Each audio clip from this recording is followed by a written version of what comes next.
요한계시록 3장 14절부터 22절, 저와 여러분들이 한 절씩 교독하겠습니다.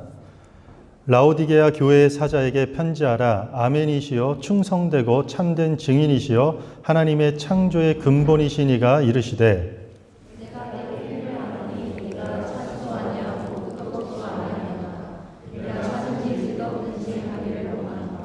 네가 이같이 미지근하여 뜨겁지도 아니하고 차지도 아니하니 내 입에서 너를 토하여 버리리라.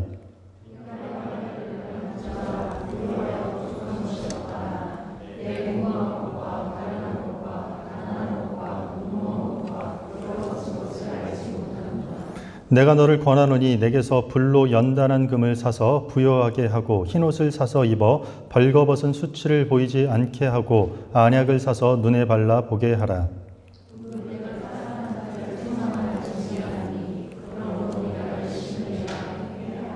볼지어다 내가 문 밖에 서서 두드리노니 누구든지 내 음성을 듣고 문을 열면 내가 그에게로 들어가 그와 더불어 먹고 그는 나와 더불어 먹으리라.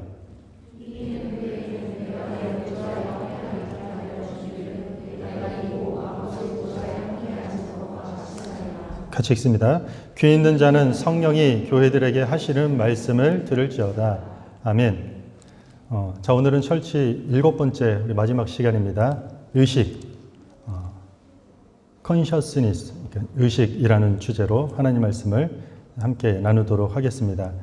저희가 지금 요한계시록에 나타난 그 2장과 3장에 등장하는 소아시아 7교회를 향한 주님의 메시지를 우리가 살펴보고 있습니다. 오늘은 마지막 시간입니다. 이 7교회는 지상의 모든 교회의 대표성을 상징하고 있기에 이 교회들에게 주시는 이 메시지를 통해서 지금 우리 시대, 지금 우리 교회가 이 말씀을 듣고 어떠해야 하는지에 대한 권면과 당부의 메시지로 받아들이는 은혜가 우리 교회와 각 사람들 가운데 있기를 바랍니다. 오늘은 7교회 가운데 마지막 교회입니다. 라오디게아 교회입니다.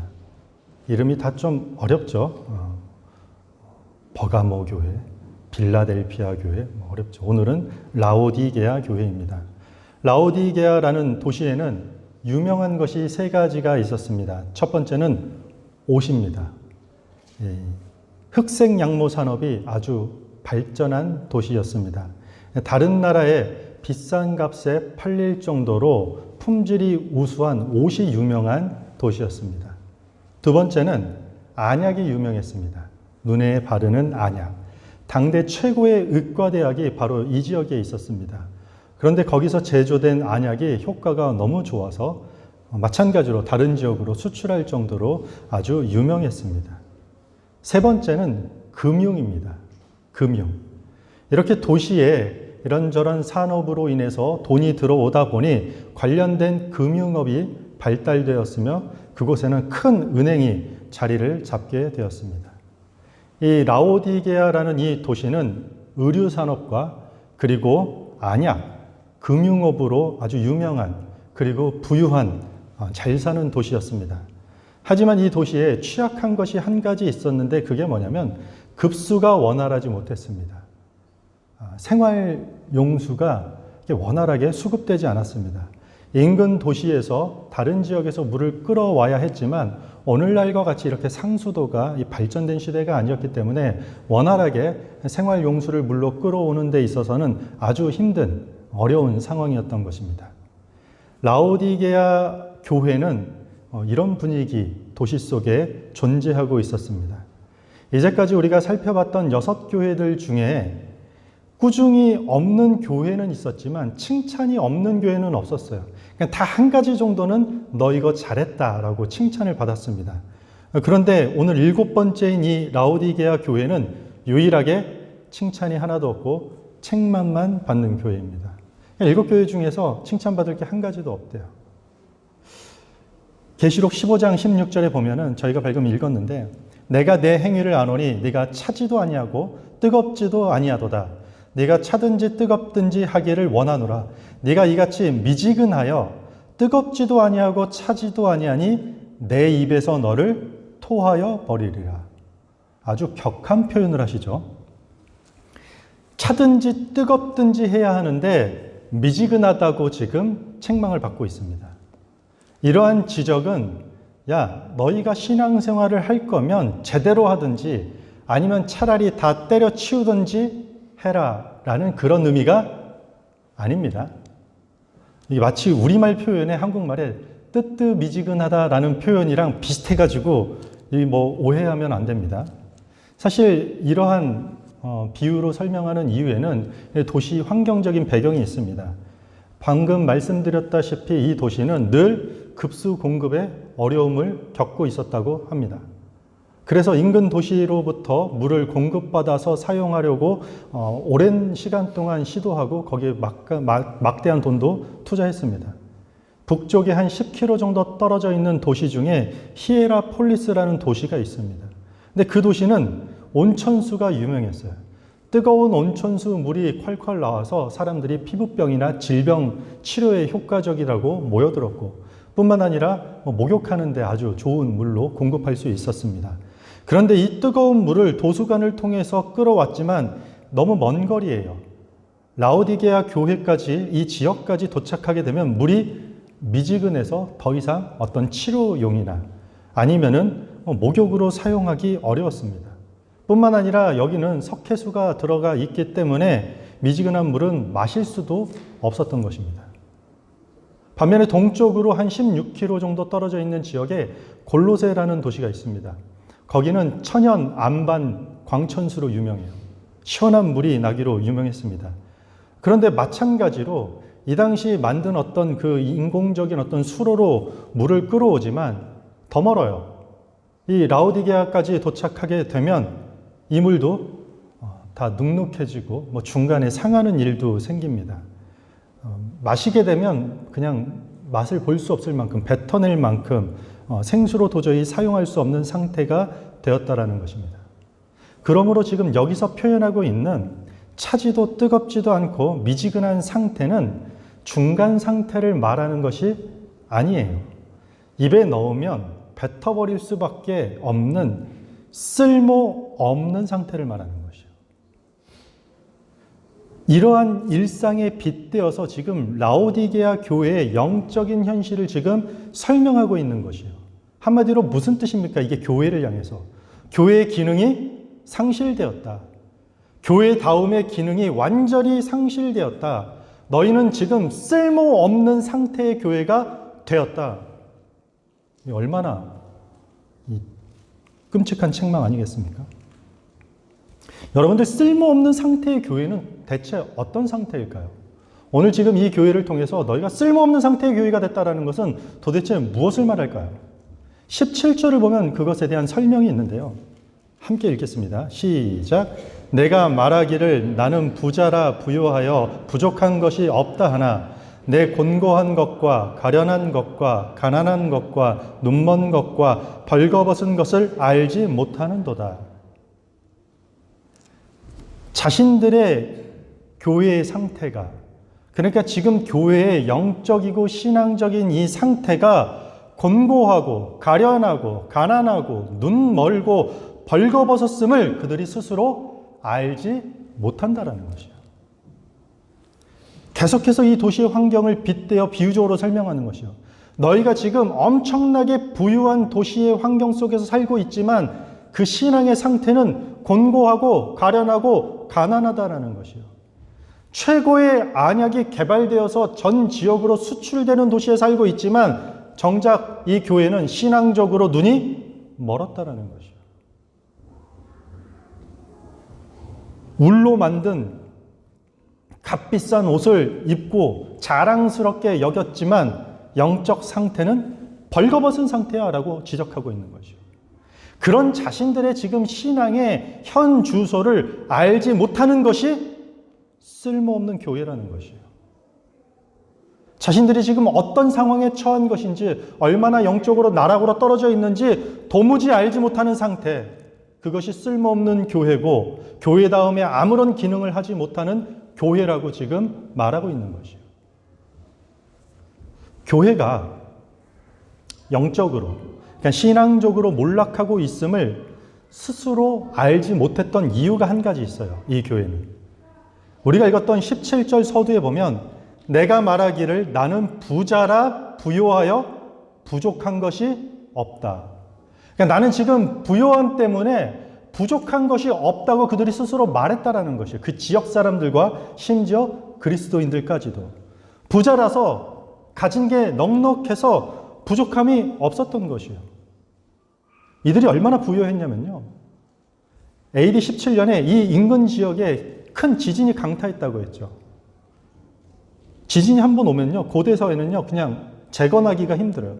로마 당국으로부터 지원을 받아야 돼요. 그런데 유일하게 지진에 무너졌음에도 불구하고 이 라오디게아만 유일하게 로마 제국의 당국의 지원을 하나도 받지 않고 스스로 이 도시를 재건한 사람들이 모여 있는 곳이에요.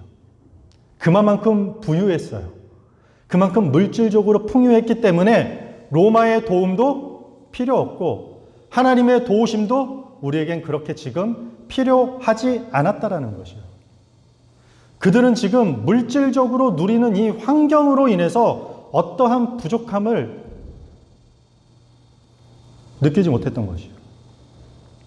지금 누리는 물질의 넉넉함 때문에 별다른 부족함을 느끼지 못하다 보니까 심지어 신앙적으로도 물질의 부요함, 여러 가지 넉넉함으로 누리다가 보니까 다른 생활에 부족함이 없다 보니까 신앙적으로도 영적으로도 아무런 부족함이 없다고 이들이 착각하기 시작한 것이에요. 어떤 결정과 방향에 있어서 성경의 기준을 우리가 만약에 필요로 하지 않거나 때로는 우리가 이웃을 섬기는 손길에 하나님의 도우심을 구하는 기도를 하지 않는다라면 교회다움의 기능을 우리는 상실하게 되는 것이에요. 우리의 모든 모임 가운데 하나님의 뜻과 인도하심을 의지하지 않는다면 쓸모없는 교회가 될 수 있다라고 말하는 것이에요. 우리는 종종 경제적인 부족함으로 인해 어려움을 우리가 겪게 되다 보면은요, 영적으로, 그러니까 신앙적으로 더 갈급해지는 경우가 있어요. 그렇죠. 좀 돈이 궁핍하거나, 건강이 어렵다거나, 어떤 관계에 어려움을 둔다던가, 아니면은 사업이나 어떤 취업이나 여러 가지 일들을 앞두고 이것들이 잘 안 되면은 우리는 영적으로 더 갈급해지는 경우가 있어요. 안 하던 기도 생활을 막 시작해요. 예전 같으면 휴일이 있는 그런 롱 위크엔드에서는 주일 한번 여행도 가는데 괜히 불편해요. 신앙생활 열심히 하게 돼요. 왜냐하면 지금 여러 가지 상황에 부족한 것을 채워야 되는 시간이니까.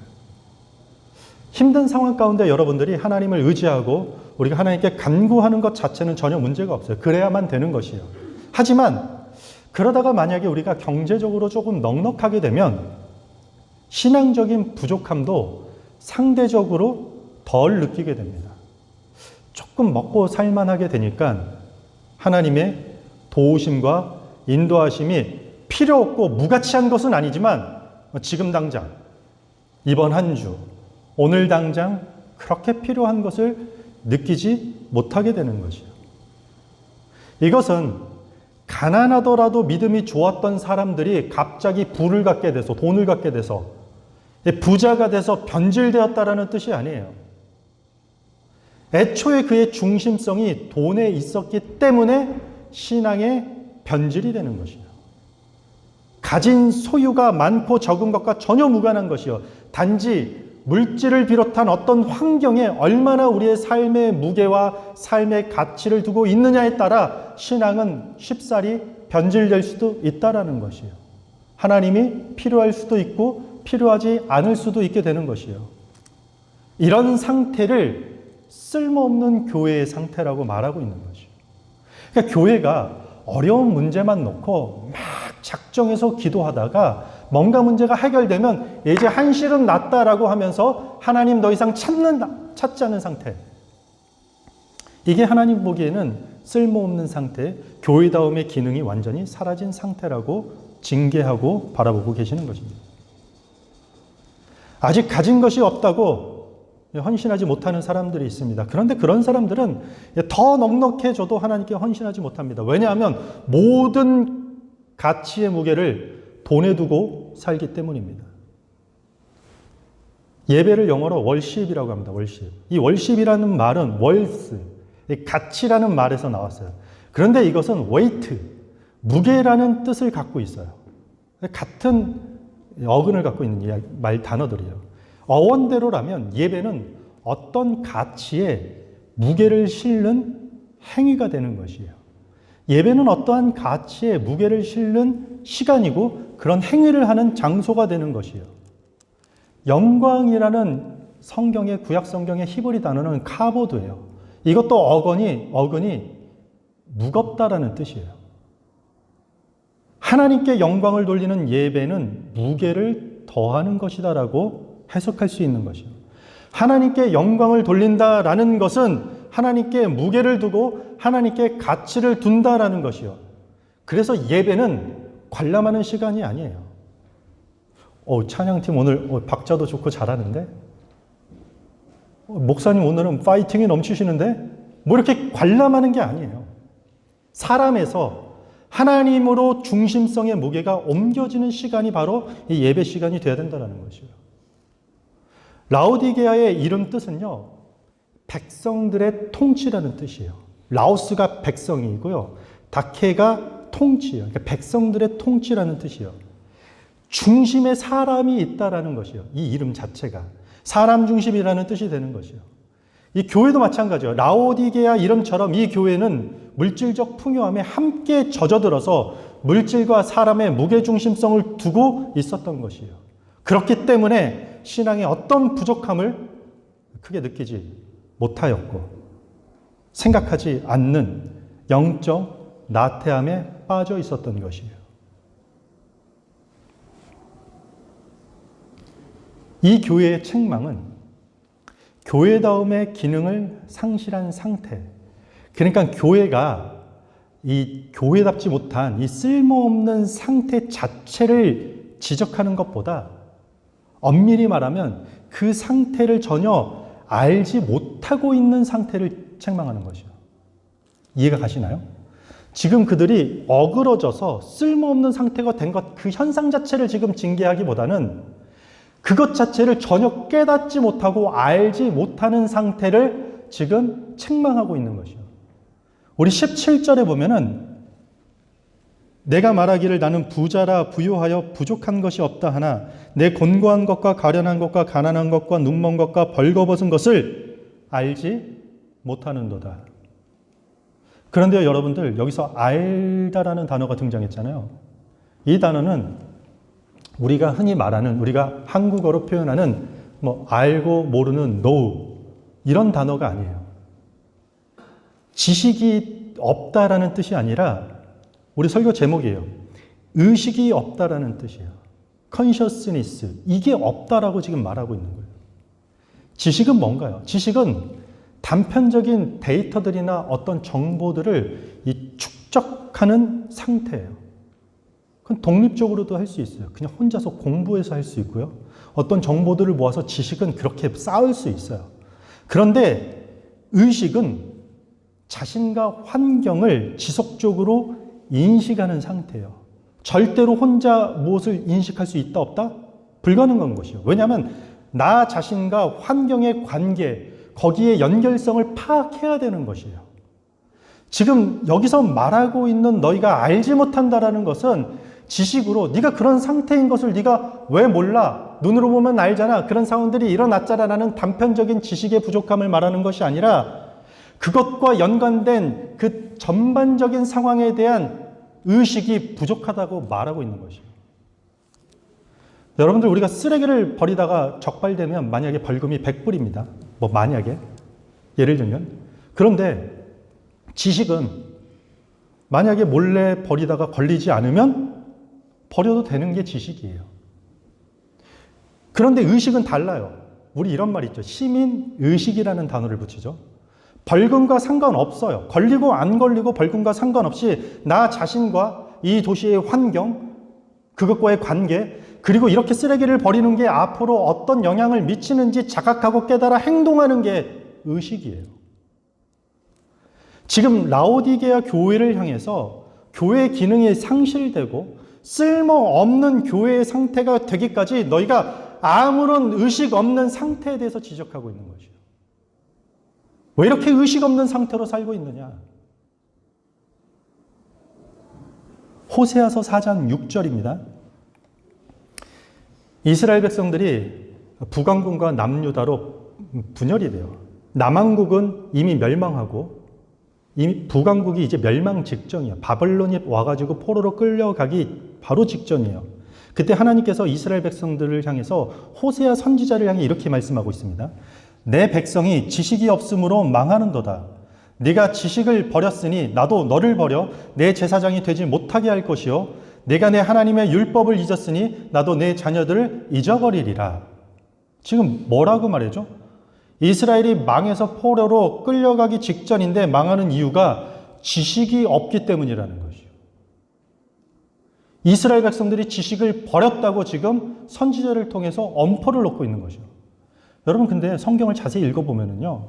이 시대 이스라엘 백성들이 정말 하나님에 대한 지식이 없었을까요? 아니에요. 얼마나 하나님에 대한 지식이 뛰어난 시대였는데요. 하나님에 대한 계명과 율법에 대한 지식이 얼마나 탁월한 시대인지 역사를 보면 확인할 수 있어요. 그럼 지식이 없다는 게 지금 무슨 말인가요? 여기서 나오는 이 지식이라는 단어도요. 히브리 단어 다하트라는 단어예요. 단순한 지식이 아니에요. 설교 제목과 똑같아요. 의식이에요. 의식을 말하는 것이에요. 신약 성경에도요. 지식이라는 단어가 여러 군데 등장해요. 헬라어로 에피그노시스예요. 고차원적인 지식을 말하는 것이에요. 초월적인 지식이에요. 에피는 위로부터라는 뜻이에요. 위로부터 내려오는 본질을 자각한다라는 뜻이에요. 한마디로 쉽게 얘기하면 이것도 의식을 말하는 것이에요. 의식. 기독교 신앙생활의 목표는 지식을 쌓는 것이 아니에요. 하나님에 대한 지식 수준을 우리가 끌어올리는 게 우리 신앙의 목표가 아니라 의식 수준을 끌어올리는 것이에요. 그 과정에 지식이 포함되기도 해요. 그 과정 가운데 우리의 감정이 포함되기도 하는 것이죠. 말씀을 연구하다가 우리가 모든 지식을 가지고 연구하다가 우리의 의식으로 넘어가는 것이에요. 우리의 감정이 하나님 앞에 막 복받쳐서 그 감정이 의식으로 건드려져야 되는 것이에요. 지식을 통해 의식이 변화되어야만 되는 것이고 감정을 통해서 의식이 깨어나야만 되는 것이에요. 그래서 교회의 사명은 근본적으로 우리의 죽은 의식, 잠자고 있는 의식을 깨우고 살리는 게 목표가 되는 것입니다. 현대교회의 문제가 무엇입니까? 지식이 부족해서 문제일까요? 아는 게 없을까요? 자신들이 지금 어떻게 하고 있는지 눈으로 보고 알지 못하는 게 문제일까요? 성경 지식이 부족해서일까요? 성경 일독을 하지 못해서? 복음에 대한 기초를 몰라서요? 기독교 서적을 많이 읽지 못해서 지식이 부족해서 현대교회가 이렇게 문제를 가지고 몸살을 앓고 있을까요? 지난 100년, 아니 불과 50년 전만 비교하더라도 그 어느 때보다 기독교적인, 신학적인, 성경적인 지식이 풍요한 시대를 살고 있습니다. 스마트폰 하나만 열면 언제 어디서든지 전 세계에서 연구된 방대한 성경적, 신학적 지식을 가져올 수 있는 시대가 열려 있습니다.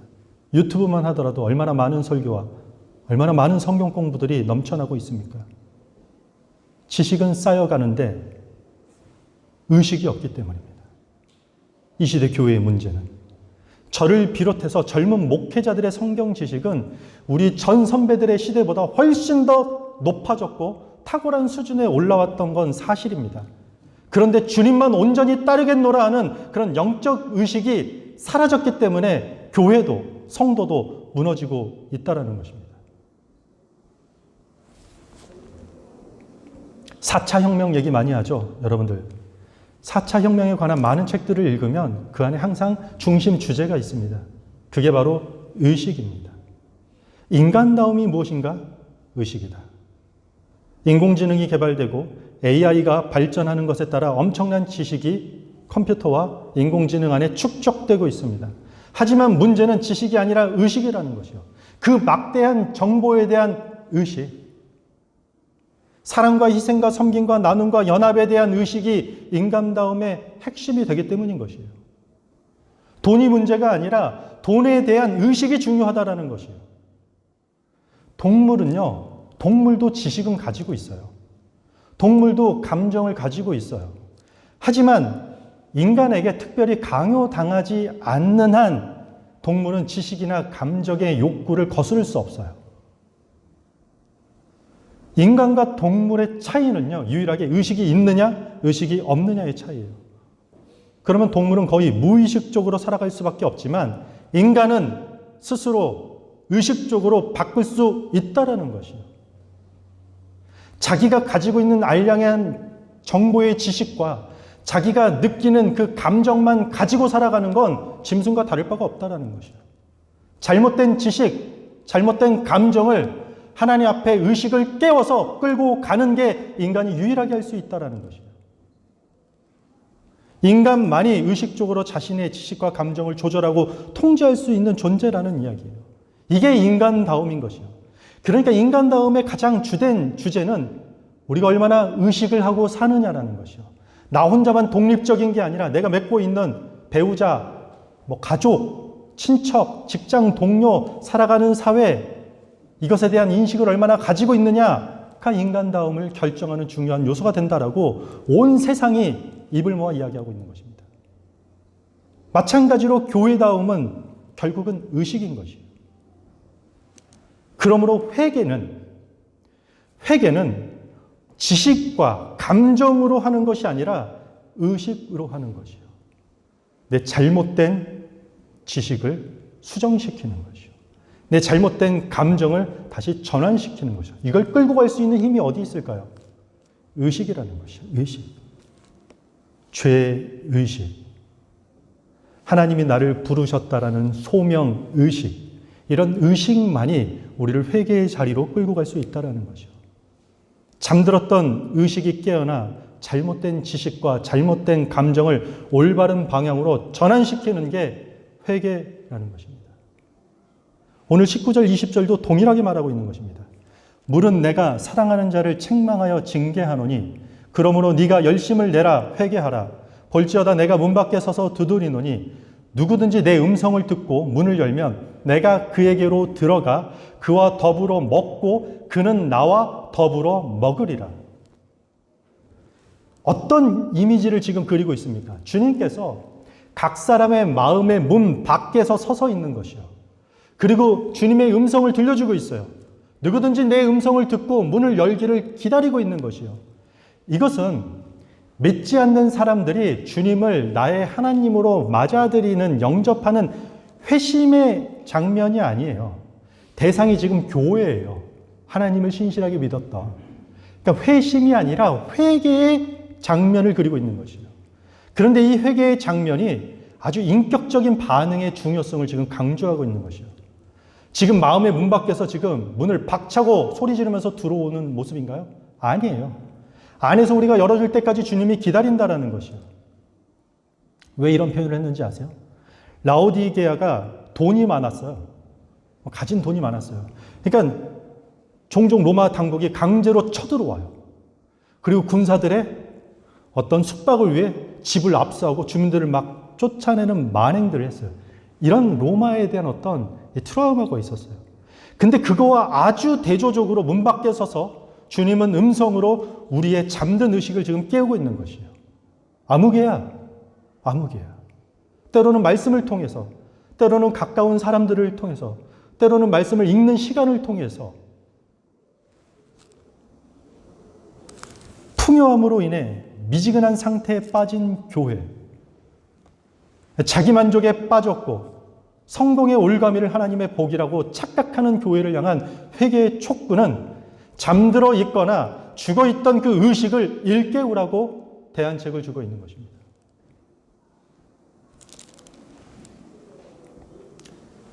종교개혁자 존 칼빈의 기독교 강요라는 책이 있습니다. 첫 번째 등장하는 내용이 이것이에요. 하나님을 아는 지식, 그리고 그 다음이 우리 자신을 아는 지식. 이게 맞물려 등장하는 것이에요. 하나님을 아는 지식을 설명하는데, 하나님을 아는 지식을 설명하는 데 있어서 반드시 필요한 게 있는데 우리를 아는 지식이 반드시 필요하다라는 것이, 왜냐하면 우리는 우리 자신에 대해서 실망하기 전까지는 하나님을 진지하게 갈망할 수 없는 존재이기 때문이라는 것이요.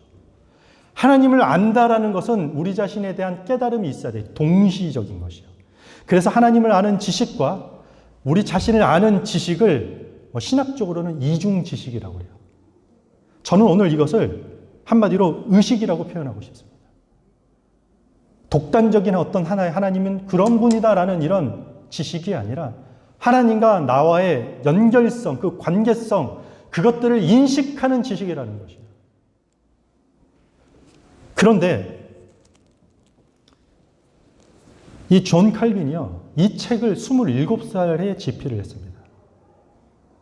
개신교 신학의 대표 서적이 되는 기독교 강요를 27살에 저술한 지성의 최고봉이에요.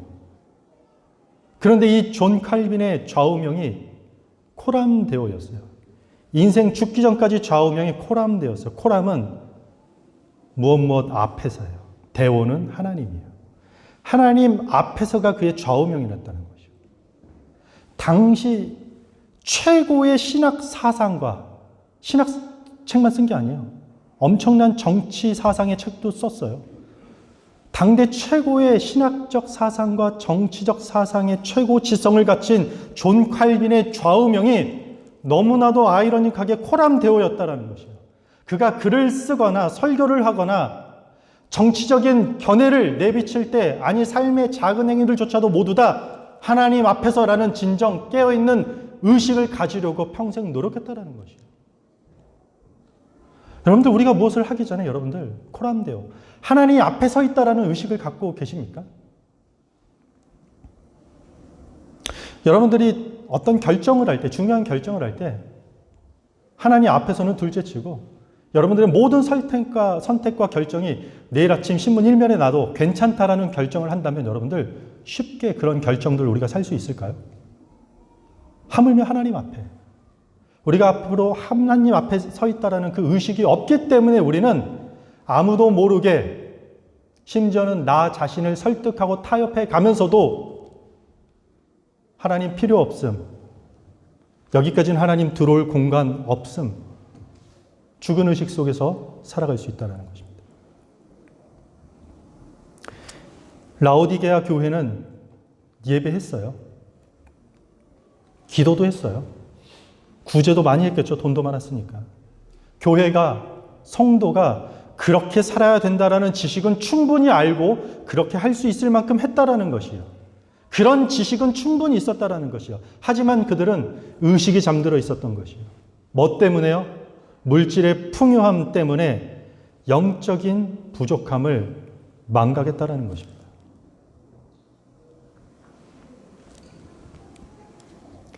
우리가 잘 아는 미국의 철강한 카네기가 있습니다. 그는 부의 복음이라는 책에서 이런 말을 인용합니다. 통장에 많은 돈을 남기고 죽는 사람처럼 치욕적인 인생은 없다고 합니다. 통장에 많은 돈을 남기고 죽는 사람처럼 치욕적인 인생은 없다고 합니다. 미국의 최대 기부자가 되어서 죽기까지 사회적 책임을 다하고 갑니다. 지금까지 많은 사람들에게 카네기 하면 의식이 깨어있는 사람으로 교회와 교회 안팎으로 기억되고 회자되고 있습니다. 여러분들은 물질이 좀 넉넉하십니까? 시간이 비교적 넉넉하십니까? 아니면 여러분들이 가지고 있는 재능이 좀 넉넉하십니까? 우리가 가지고 있는 것들이 우리 자신을 쓸모없는 자들, 아무런 기능하지 못하는 자들로 만들지 않게 해야 되는 것입니다. 우리 14절 아까 읽었지만 하나님의 창조의 근본이신 이가 이르시되라고 말해요. 지금 이 이야기를 누가 하고 있냐면 하나님의 창조의 근본이신, 모든 것이 하나님께 왔다라는 전제예요. 성경의 출발은 하나님의 창조 사건으로 출발해요. 이 말은 모든 만물이 하나님으로부터 왔다라는 이야기예요. 그러면 우리가 가지고 있는 넉넉한 것이든 넉넉하지 않은 이 모든 것들은 하나님으로부터 온 것이고 하나님으로부터 우리에게 맡겨진 것이라는 것이에요. 목사님, 그거는 제 것인데요. 제가 열심히 일하고 열심히 노력해서 모은 것들인데요. 이렇게 반문하신다면 저는 거꾸로 이렇게 묻겠습니다. 만약 그것들이 정말 여러분들의 온전한 소유라고 생각하고 믿는다면 여러분들이 원하는 시간만큼 영원히 여러분들이 소유하셔야 됩니다. 생명이 여러분들의 소유라면 여러분들은 놓치면 안 되는 것입니다. 영원히 살 수 있어야 되는 것입니다. 돈이 여러분들의 소유면 결코 빼앗기지 않고 영원히 여러분들이 소유할 수 있어야만 되는 것입니다. 우리가 가졌다고 생각하는 모든 것은 정해진 기간 동안만 허락된 것입니다. 그러기에 우리에게 가장 필요한 것은 청지기 의식이에요. 이것들을 우리에게 맡겨졌다라는 의식을 가질 필요가 있다는 것입니다. 하나님이 우리에게 허락하신 부와 시간과 재능을 열심히 사용할 필요가 있다는 것이에요. 왜냐하면 영원한 복이 그 이후에 보장되기 때문입니다. 21절에 보면 이기는 그에게는 내가 내 보좌에 함께 앉게 하여 주기를 내가 이기고 아버지 보좌에 함께 앉은 것과 같이 하리라. 아멘. 하늘나라의 보좌에 앉게 되는 영원히 소유할 수 있는 길이 어디 있다고요? 우리에게 유한하게 맡겨져 있는 것들을 영원한 가치 있는 것들에게 쏟아부을 때 우리는 그것과 비교할 수 없는 영원한 것들을 소유하게 된다라고 말하고 있는 것이에요. 투자를 하려면 이런 투자해야 되지 않겠습니까? 선한 일을 위해 허락된 것들, 맡겨진 것들 여러분들 사용하시기 바랍니다. 복음을 위해서 돈을 사용하세요. 복음을 위해서 시간을 사용하세요. 복음을 위해서 여러분들이 가진 재능을 쓰기 바랍니다. 우리의 남은 인생이 그리 길지 않습니다. 몇 년생이요? 빨라요, 느려. 이럴 때 우리 이렇게 하지만 한 발 뒤에서 보면 다 거기서 거기라는 것입니다. 물질적인 가치를 영적인 가치로 바꾸시길 바랍니다. 하나님이 우리에게 주신 것들을 생명의 가치로 바꾸는 것, 그것이 교회의 사명이고 그것이 그리스도인의 사명입니다. 그리고 이러한 사명은 우리의 의식이 하나님의 말씀 앞에 코람데오 하나님의 존전 앞에서 깨어지고 되살아날 때 가능해진다는 것입니다. 라오디게아 교회는 물질의 부요함에 눈이 멀었습니다. 그래서 신앙적으로 심지어 영적으로까지 부족함이 없다고 착각하게 되었습니다. 하나님이 필요하지 않은 상태, 즉 쓸모없는 교회, 교회다움의 기능을 잃어버렸던 것입니다.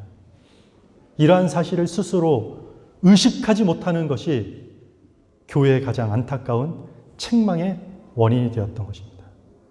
그렇다면 현대 우리 교회의 모습은 어떻습니까? 저와 여러분들의 신앙의 상태는 어떻습니까? 이만하면 하나님이 굳이 개입 안 하셔도 될 것 같습니다. 성도다움의 모습을 잃게 되는 시작이 되는 것입니다. 하나님의 은혜, 하나님의 축복에 대한 갈증이 있습니까? 만약에 영적인 부족함을 전혀 느끼지 않는다면 우리는 충분히 채워진 것이 아니라 영적 의식이 죽어있는 상태라고 생각하시면 됩니다. 오늘도 이 말씀을 통해서 라오디게아 교회뿐만 아니라 오늘 이 시간 우리 마음문 밖에서 우리를 부르시는 주님의 음성에 여러분들 반응하시기 바랍니다.